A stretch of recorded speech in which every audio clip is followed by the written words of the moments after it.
Hi guys, thanks for watching. I'm Jessie Sage, and today I want to show you my Agent Provocateur fragrance collection.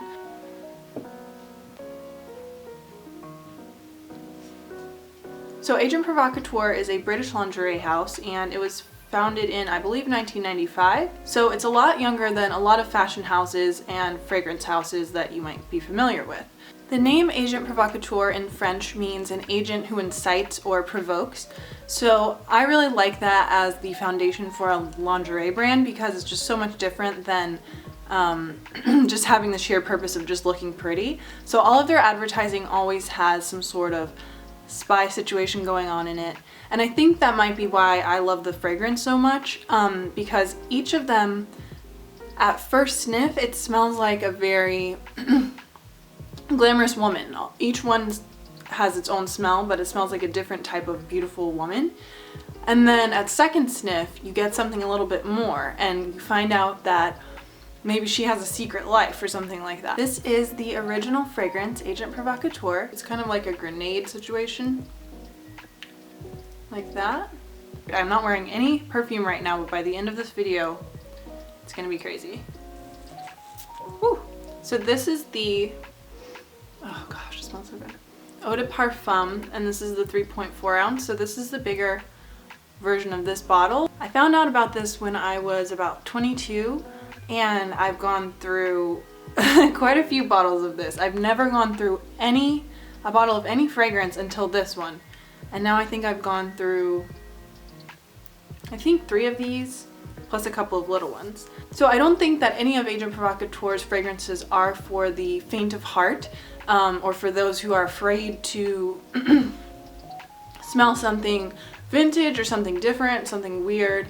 They blend masculine and feminine, they blend clean and dirty, all different sort of juxtapositions they put into their fragrances. Comes in a box like this, and then on the other side it looks like that, and then it slides, which is so pretty. It's like all mirrored. Love that. So this one was their first fragrance that they made, and I've got the notes pulled up here for you guys, so I'm going to read what they are, and I'll also put them on the screen as always. So the top notes are saffron and coriander. Heart notes are Moroccan rose, jasmine, magnolia, ylang ylang, white gardenia, and the base notes are vetiver, amber, and musk. It doesn't say on there, but I'm pretty sure that there's a civet note.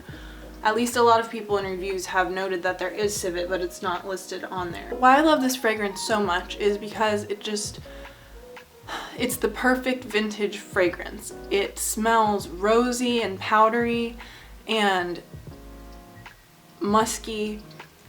To me, I don't know, it just smells like the coolest person from the past, I guess, that just came from a fabulous perfume store. The saffron and the jasmine are very important to balancing the rose in this.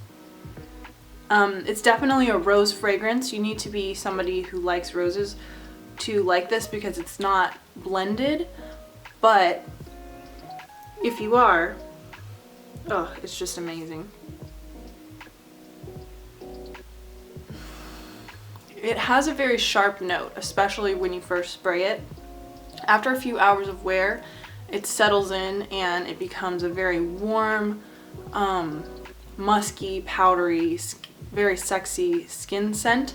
In some reviews it even says skanky. And it's interesting because all the reviews of Agent Provocateur online are either 100% in love or 100% hate, and I think it's that people don't realize that there's more to it. Maybe they first go in thinking, oh, it's gonna be just this pretty rose, jasmine, magnolia, which it does have these beautiful flowers, but it almost has like a dead flower scent to it. I could actually talk for hours about this one, and if you want, I'll make it its own video all about this fragrance because it is top secret, my #1 fragrance in the whole world. But in a nutshell, I think that's why I love it so much, because it allows me to have all of those great vintage grandma fragrance notes of roses and sort of like old books and all these really beautiful romantic images, but then it also has a little twist to it that makes it a little bit dirtier, a little bit more rock and roll, and so that way I feel comfortable wearing it to the library or out to a concert. And with this one, I don't usually go with more than 2 sprays because it does have a very sharp, almost skanky note, and it just depends on different times of day, how hot your skin is, what your skin will bring out. So if you've tried this one, definitely let me know down in the comments because it's such a divisive scent, so I want to see what you guys think about it. Don't be afraid if you don't like it to let me know as well, because I just think it's interesting that people are so divided over the fragrance, so I'd really love to know what you think. Oh, I also wanted to show you, this was from something I bought years ago. It was called the Menage a Tois collection, and it's so old you can see the paint's coming off. But these were, it came with 3 little Eau de Parfum Agent Provocateur little guys, and it had this little bow and then the same type of thing, and I just loved having this purse spray. And then it came with just 1 of these and then 3 of these. It's the only one of the 3 that stayed with me, but I just think it's so cute, and that just shows you. I don't have all the bottles that I've gone through, but that's one of the bottles that I've gone through. Next up, I want to do the Eau Provocateur because it is similar and inspired by the classic Agent Provocateur fragrance. And what that looks like. This is an Eau de Toilette, so basically it's called Eau Provocateur, but it's sort of the Eau de Toilette version of Agent Provocateur. Again, it has the same little black ribbon. The bottle, how it fades, is just so gorgeous. So what I notice about this one is it doesn't have as sharp of a note as the classic Agent Provocateur, but it almost jumps halfway into the scent of Agent Provocateur. So it's almost like you've been wearing that one for 2 hours and your skin's kind of kicking in. It starts off with a little bit more of that musky smell. The top notes are supposed to be citrus and red fruits. Heart notes are lily of the valley, orange flower, and myrrh. And then base notes are vanilla and tonka bean. So the notes listed are quite different, almost completely different from the classic Agent Provocateur, but the scent is definitely related. It's a little bit, smells a little bit younger, a little bit more feminine, but it definitely still has that very sharp, almost skanky note.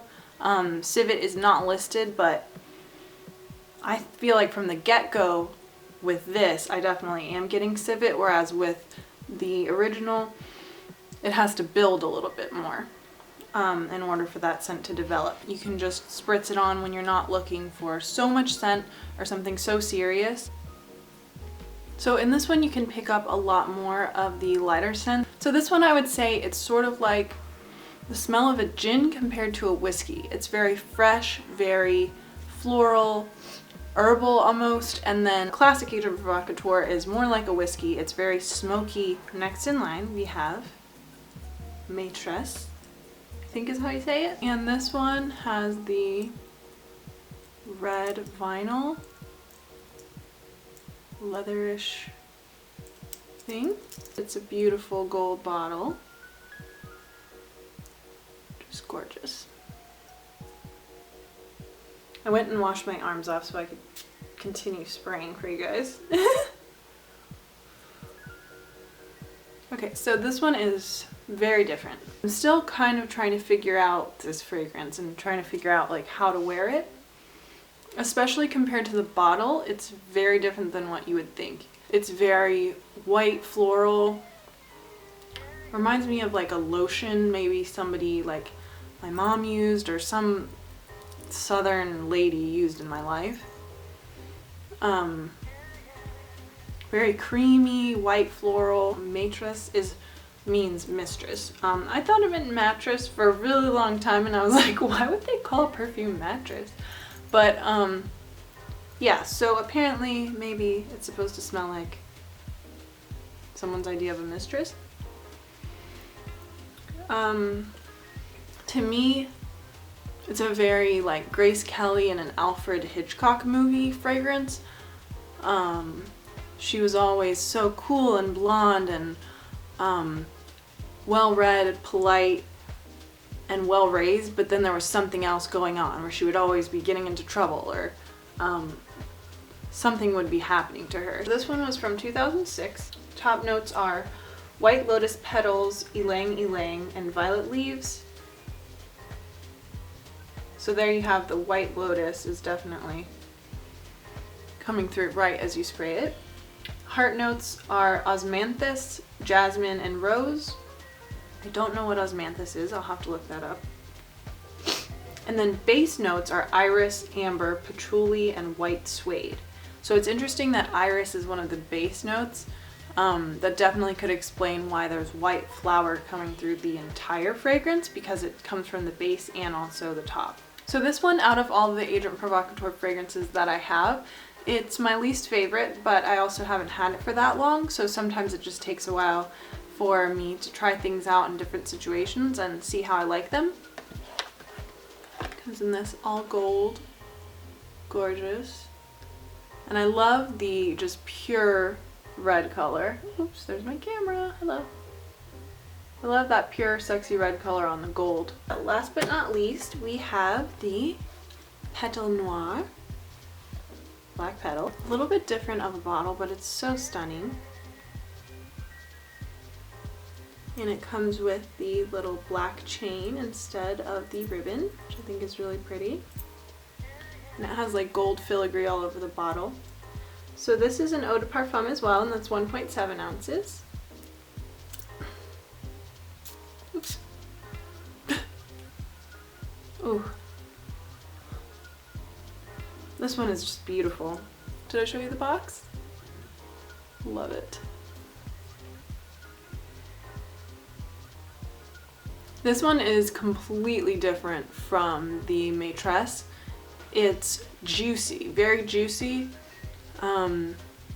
very dark and sensual flowers. The top notes are water lily, violet leaves, hyacinth, and magnolia.